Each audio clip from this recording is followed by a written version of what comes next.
323 hasta el límite municipal con Redondela para ensanchar las aceras, donde estamos, el otro más grande está allí y otro está allí, con 2 carriles de 3,25, aceras por una margen de algo más de 2 metros para mejorar la movilidad peatonal, pero manteniendo el servicio al ciudadano.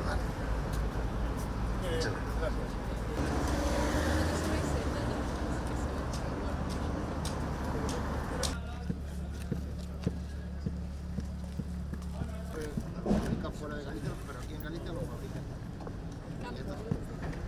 Ricardo, ¿Qué tiene esto de especial? ¿qué material es Antideslizante. Esto es fotocatalítico. ¿Ves? Es una Algo se baldosa llamaba. que está hecha de cambiar. Vuelo 9 años. Tiempo pasa muy rápido, 9 años. Lleva 2 años y esto se ha puesto en algún paseo marítimo. Eso ahora. Bueno, nosotros estamos aquí para promover la movilidad.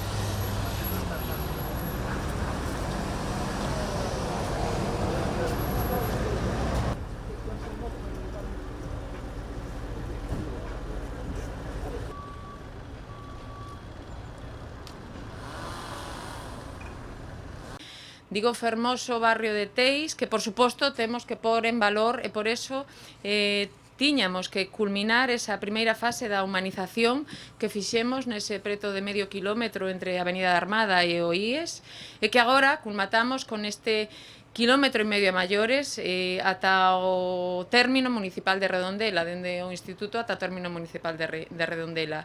En total, unha actuación que supera os 6,6 millóns de euros, unha cantidade inmensa que tiñamos, por suposto, que realizar e que a vista está esta humanización realizada sobre unha estrada autonómica cunha estrada máis segura para os peóns e tamén para os ciclistas, máis sostible e máis accesible, unha accesibilidade universal que entronca tamén, ademais, transversalmente coa senda verde que tedes tamén aquí en Teis, que temos tamén aquí en Teis. Sabedes que dende a Xunta de Galicia apostamos por estradas seguras, por estradas cómodas. De feito, vimos de aprobar en Consello da Xunta a segunda fase do Plan de Sendas, onde tamén está esta senda que unirá peatonalmente a través dun carril bici tamén Vigo con a Ramallosa, con Nigrán. Xa rematou o prazo de exposición pública, xa iniciaremos os trámites precisos para a redacción do proxecto e a licitación da obra máis de 4 millóns de euros. Por suposto, dende a Xunta de Galicia sempre apostaremos por esta cidade, pola cidade de Vigo, en a parte que corresponde por estas beiras rúas, tamén estradas seguras, sostibles e verdes. Moitísimas gracias, Xosé. Viñamos a ver como iban avanzando as obras desta segunda fase, non? Unha segunda fase que, como decía a conselleira e o director, o enxeñeiro encargado, ven a completar esa primeira fase dentro dunha estrategia que dende a Xunta de Galicia estamos apostando desde hai tempo. O que tentamos é de mellorar as infraestructuras, de facelas moito máis seguras, de mellorar, como decíamos neste caso, a circulación non só para os vehículos, sino tamén para as persoas e tamén para as bicicletas, facilitando a circulación das bicicletas ou calquer outro ou patinetes ou outro tipo de mobilidade, sempre dende o punto de vista da seguridade ou poñendo en riba da mesa o punto de vista da seguridade como principal obxectivo.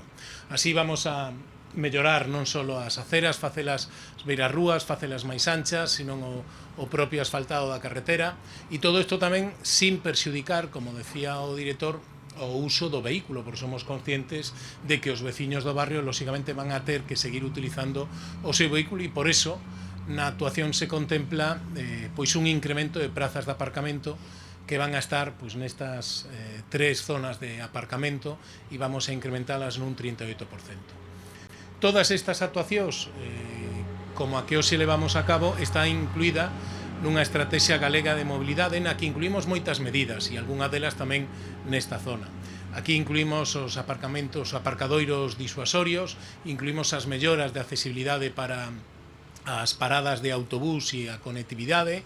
Incluímos tamén, lóxicamente, as aportacións que facemos, as axudas que todos os anos sacamos para mercar bicicletas eléctricas. Incluímos unha serie de iniciativas entre a propia Xunta de Galicia e tamén as outras administracións que conforman esa estrategia galega de mobilidade, que é a folla de ruta que temos ata o ano 2050 para mellorar a mobilidade de Galicia. E incluímos, como non podía ser de outro xeito, e non me quero esquecer, todo o transporte urbano, todo o transporte interurbano de Galicia, con todos os descontos que temos en riba da mesa para fomentar o uso do transporte público.